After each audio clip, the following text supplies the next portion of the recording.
What's good, everyone, and welcome to the round 10 review, which saw a score of 2,214 in the top 16%, and we did go up in the season ranks by around 400 places. So, on the move up, thinking the score was going to be on the low end of things, but it was just a bad week for a lot of people.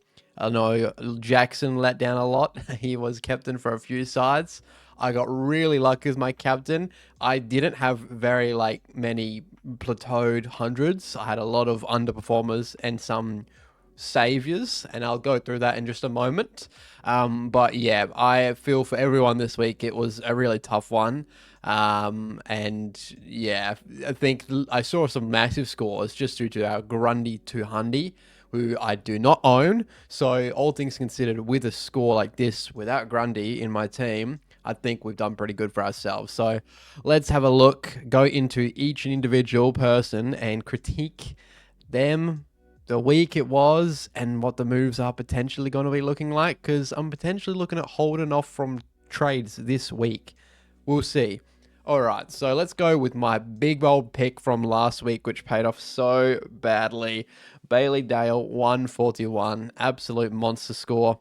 He's got 141, 128. I brought him in, and usually that's when they go back down to earth on a 60 scale.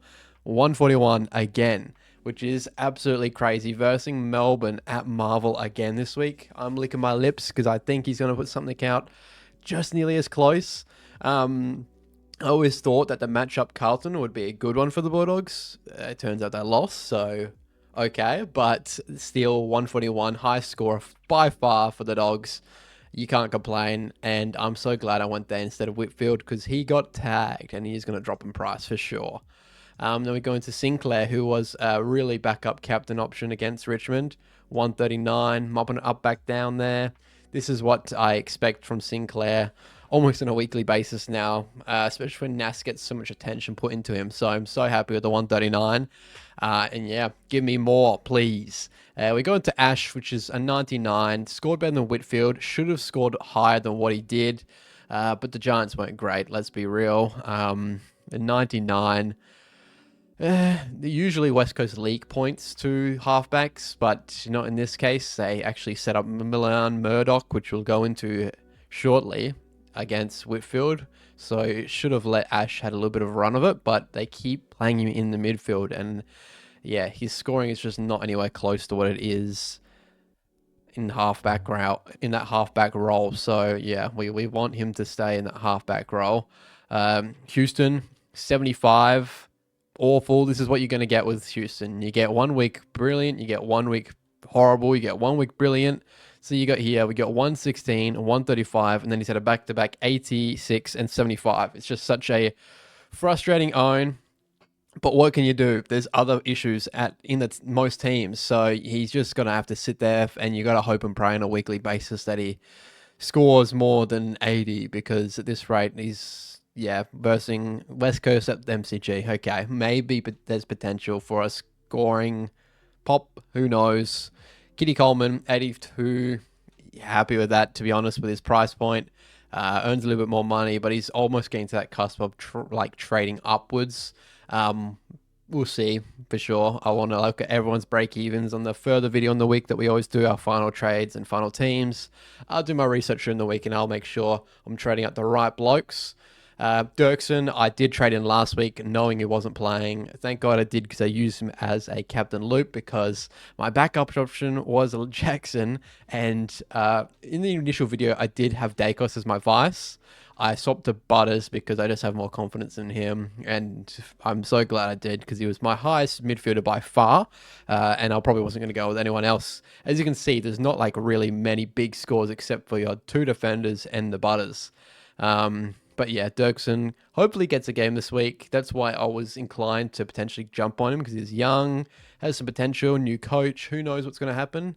I thought the potential was there. And we had Lindsay, 96, on the bench. That's crazy. 96. I think that's his highest. No, that's his second highest for the year, I believe. Yeah, he had a massive 132. 96 is still big, and I saw a lot of people jump ship last week because I thought he made all his money. Now that 96 is in there, he's really made some money. One of the better picks for the whole entire year. Getting a lot of the ball, looks good. I'm not sure we're looking to move him on just yet. That's how good he looks. Jax did not play, potentially looking to move on this week, depending on the team sheets. I said that last week, but who knows what's going to happen. Butters, my vice and my savior, 138 was brilliant as usual. So I have so much confidence in this bloke. He is averaging 126.5. Lowest for the year was a round 1, which was a 94. Since then, he has not gone below 100. It's just insane, his scoring output. Even there was a couple games in there for, what's his name, Mullen, the bloke that tags from Geelong. Butters has always had a difficult matchup with him, and he always scores around that 60 region in previous years, but he's just a different type of player this year. On his contract year, he's proving why he is the bloke. So 138, yeah, that's a confident captain pick every single week. Bontempelli, really disappointing, to be honest. 88 after wiping the floor with Port. He comes out and he puts out that performance against Carlton. It just makes you a little bit mad, but he's lost money and he is going to lose further money, even with that 160 score. So I think now's potentially the time to jump on if you haven't already. It might be one more week worth waiting because I think he is going to go down in price, but who knows? Zach Merritt, 103, fine. Nothing to, jump up and joy about, but it's not going to make me afraid of the pick. That's what I got him for, and I've said it week after week that the 100 is what I got him for. That's that policy, because he had some bigger scores here when I did have him. 116, 127, 150, and then he's plateaued around that 100 mark. So 104, 98, 105, 103. That's what I knew he was going to give me on a weekly basis, and that's why I did bring him in. Sort of like the Took Millers as well, which I want still, but we'll see how cheap he can get. Clayton Oliver, 116, had a ton of the ball. Probably should have used the ball a little bit better, and his score would have been bigger. I think he had around 38 touches, but a lot of his touches are ineffective and just hand passing. So he's doing the dirty work, and we appreciate him for that. But scoring output is not going to be as high as like a Bontempelli. Nick Dacos is just a shell of himself, to be honest, this year. I'm not sure what's happened. His efficiency's been low the last couple of weeks. We've had a 105, 103, a 67, yuck, and a 93. Maybe he needs a get-right game this week in Scott Pendlebury's big one against West Coast. Who knows what's going to happen, but I think that he needs a bigger game, and I think it will be coming hopefully this week. So Don't sweat it. He'll come good. It's Nick Dacos. Jagger Smith in a newer role, 79, had a lot of the ball. It's also an efficiency thing with him as well, I do believe. I think that I have confidence in holding him for a couple of weeks coming because I think his score is only going to go up. So happy with that one. And then we go to Milan Murdoch, who is a very interesting one. Used in a tagging role against Lockie Whitfield. It really stopped his scoring, but he was very influential in the Giants losing. So I think because of that fact, they're going to potentially use him in the future for the same type of role, which isn't good for scoring. And I think that he may have made the money that he can, and that it might be time to move on this week, depending on the options available. That's definitely for sure. Maybe one more week in him because he's still got a bigger score. So who knows? I'll have to assess and we'll see from there. Farrow, 72. He could have gone bigger as well. Now, I am holding strong in Farrow. His matchup wasn't great. He was versing Freo. I think that it's only going to get better from here. The North go into a matchup against Richmond where they are favourites at the MCG on a Friday night. If Roberts is going to share the ball around down back, which Roberts didn't score that good as he has last week or this week, round 10. I think that Farrow has potential to score around that 80 to 90 region that we first initially saw him come in with, because he's only building. He had a couple massive scores. Everyone jumped on him. Then he went down to that 60, 68, 53, 48, and everyone jumped off. I think that he's going to lose money in the short term, but over the long term with the 3 upcoming games for Essendon, I do believe he's going to rise in value a little bit more.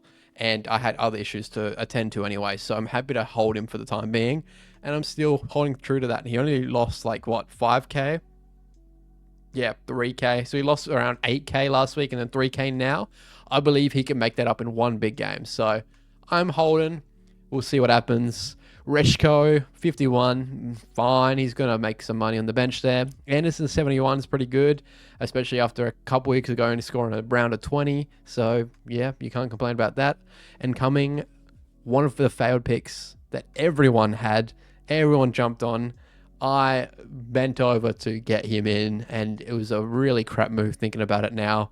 I had to move lots of things in my midfield when I had other areas to attend to. Had 2 initial really big games and then 2 stinkers. There's nothing we can do other than, I don't know if we jump ship now. I think he potentially has more money to make. He just needs to get a little bit more of that midfield time, which he hasn't got. The first couple of weeks he did, and now he's moving forward a little bit and floating half forward. So yeah, we'll have to see what happens. I'm not looking to potentially make much moves this week anyway, so he's probably going to stay there. And then one of the most disappointing for the whole entire round was Jackson. And I know a lot of people saying the same stuff. He had a really quiet first half. It was only on like 12 at halftime. And this scoring is just kind of crazy. He's gone from, look at the averaging, like safest of houses picks, 147, 143, 141, all in a row, down to a 66 is crazy. Especially against the opposition that they were against. I think like a Blackiston it was. So it boggles my mind. I thought he was going to go absolutely massive. But I'm so lucky that Butters scored that and I didn't get greedy as well. So yeah, I feel for you if you did have the captain on Jackson because I was this close as well. I don't feel for you if you had Grundy as captain because you're a lucky bastard. That 200 is just massive. We all saw it coming, but then when Oscar went down, you were like, oh no, he's going to go massive for the rest of the game, which he did because, yeah, Collingwood didn't have anyone to compete with him. And then Gawn, 118 in the role he is, showing that ruck. I think we can't complain, to be honest. He is not playing as much forward as he was, so I don't believe he's going to meet that criteria for DPP coming up. I'm not sure if they've come out already, those DPP changes. It might be the end of this round. So something to look into. I'm not sure if anyone on my side gets that DPP. Maybe. No, I don't know if there is anyone. Maybe coming forward status. That would be handy. Other than that, I don't know for sure. But 118 is pretty good. You can't complain. With Heath on the side as well. Petrarca 94. Didn't look as impactful as he has in recent weeks. Scoring up in Darwin is hard. And that's why I'm so surprised Butters scored as well as he did because, yeah, it is hard. Him and Anderson scored really well. Anderson had a get-right game against Port. And I think that's what probably put a cap on Petrarca's score of 94 is the fact that Anderson played so well. So, yeah, 94 is still fine. You're not going to complain too much. Sheasel 73. Now that is worrying. He's had a couple stinkers in a row now. We've had a 99, 82, 126, that's fine. And then a 73, which is his lowest I have seen from Sheasel in a long time. I've been praising this dude for years. He's been a solid bloke in my team years to come. I'm not worried on him, to be honest. Yeah, North are just looking a little bit shaky at the moment. We'll see how they go this week against Gold Coast. He's getting a bit of the bowl still, just maybe not effective. I haven't watched North, to be honest, so I can't make too much comment on that. Now, really disappointing, Cozzy Pickett. This is back-to-back 60 region for me, and I brought him in being my electric. Look at this run. I was getting killed every week when someone had Cozzy Pickett because of these massive scores, and then out of nowhere, 65, 60. It's just... that's kind of my luck, and that's what I was expecting with a Bailey Dale, so I'm so glad he saved me. All we can do is hope and pray that he comes good. Yeah, because there's a big, like, Rankin is putting his head up. There's some big options that I would prefer in my team right now than Cozzy Pickett. And the dude I'm going to talk about soon, Horn Francis, is also the same sort of region as Cozzy Pickett. Like, pull your finger out. I know what you're capable of. Yeah, it's really frustrating. Flanders, 110, he's actually building into the type of player we thought we were getting at the start of the year. And I'm so happy I've held on him. I know a lot of people did jump off. Yeah, we had a couple here that people were like, nah, I've had enough of this dude. And then he put pie in their face, 120 and 110. If he can keep the scoring like that, that is, yeah, all we ask for. Horn Francis, I'm so mad. I'm not going to give this dude a chance ever again in the future. I saw these couple big scores in a row. I think I jumped on here, had that 112. I was like, look at this. It's a master stroke. Look at his price. He's so cheap. 75, 74, 61. It's just not worth it at his price point at all. I'm getting better scores out of Braden Cook at the moment. It's just, yeah, really frustrating because I know what type of player he is, but I'm sick of him resting forward. Like, I don't know what Carr was thinking. Gold Coast, Port, Darwin. Let's stick Horn Francis full forward when it's got no impact on the game. He was dropping everything. Cannon, an absolute mare. Yeah, I'm really disappointed with the pick. And for me, going there in the first place, I should know better. I've had it last year and I experienced sort of the same thing. Not as bad as what I'm experiencing right now with him, but yeah, what can you do? Carlton this week. We'll see how he goes. Cook, 70. I know a lot of people are looking to move on potentially from Cook. He might have one more week in him. He's kind of, made the most of what he can. 70. I'm not sure if he goes back up again playing Hawthorn at UTAS this week on a Thursday night. Okay, it's really actually kind of sketching me out a bit. But yeah, I'll have to be looking at his break even, seeing if he's going to be in that region where he's okay to go towards the buy. Because if you can hold to the buy, that's probably preferable. But if you can't, you just got to get to that primo. I say just do it because, yeah, you got to do it now rather than later and you lose money. And then McKenna actually turned out decent pick so far. He's slowly making money. He is that fail safe if I do have someone not playing. Schoenberg, I think, comes back into the side potentially for West Coast. Not this week, but maybe weeks coming because they played well and they won. So I'm not sure he does, but he is listed as emergency every week. So he is that next option who will get a game eventually. I'm not worried because West Coast usually play late in the fixture. I can use him as a loop most of the time. So I'm happy with that. And then right at the end, someone I'm really happy with, Lockie McAndrew, outscored Jerry, which is absolutely insane to me. I thought Jerry was going to go massive. Ironically, I am potentially looking to move on from McAndrew at his buy to potentially a Jerry. If I can organize going to the forward line, that would be perfect. But I really want Jerry for the back end of the year. I know he's probably one of the biggest ruck scorers that we probably need. Him and Grundy. Grundy's gone massive again, and he's versing Geelong this week. So if you're a Grundy owner, you're absolutely rolling in the mud at the moment. In mud in a good way. But yeah, McAndrew, 103. I can't complain whatsoever. I was actually going to jump off from him last week, and I'm so happy I didn't. I don't know why I didn't at the end of the day, because the matchup just didn't work. There's lots of matchups things, because I usually assess my captains on matchup-based things. So Jackson against Essendon, I thought that's a massive score. That's a captain option. McAndrew against Jerry. Okay, mate, you're probably a little bit shorter than him. You're probably a little bit weaker than him. You're going to get cruised. And look at that, 103 against his break-even of around 53. He's made more money, and I don't know what his break-even is now, but probably looking to make even further money. So, yeah, great pick. Starting with him was a great choice in the flex spot because I don't know who else I would have there. And I still like my big old ruck score and Jackson bringing me big scores week on week. So that's the week we had this week. Could have been way worse than what it was. I thought it was going to be way worse with some of the scores I was getting early. A lot of Nick Dacos's and just stuff that I was worried about. So I'm happy with where we sit right now. We didn't go into the top 7K. We're sitting just outside of that zone. So looking to move in. We have 19 trades available, which I thought was bad, but I know a lot of people are in the same position. So potentially not as bad as I first thought. Holding on to one boost, which we're definitely not looking to use this week. Rookie options are slim this week. A lot of blokes have only played one game, so we've got another pretty much round to watch a lot of these dudes to see if they're going to be a viable pick and if they're going to make us money.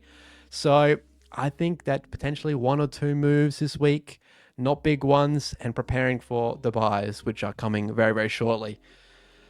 Thanks for watching. I hope it was informative enough. Let me know how your week went down in the comments below. I always love listening to any tips you've got for myself because I'm also still learning, but I like to give my input on potential players and prospects. I look forward to the final videos, final trade video later on in the week. That'll be uploaded potentially on a Wednesday night. Usually I'll wait till a Thursday night when all the teams have released before the first Thursday game, which is at 7 to this week, Adelaide time. But yeah, we'll have a look and see what moves we make this week, and I'll assist break evens and all that sort of stuff. But thanks for hanging out with me as usual, and I'll catch you all in that later on video. Bye bye.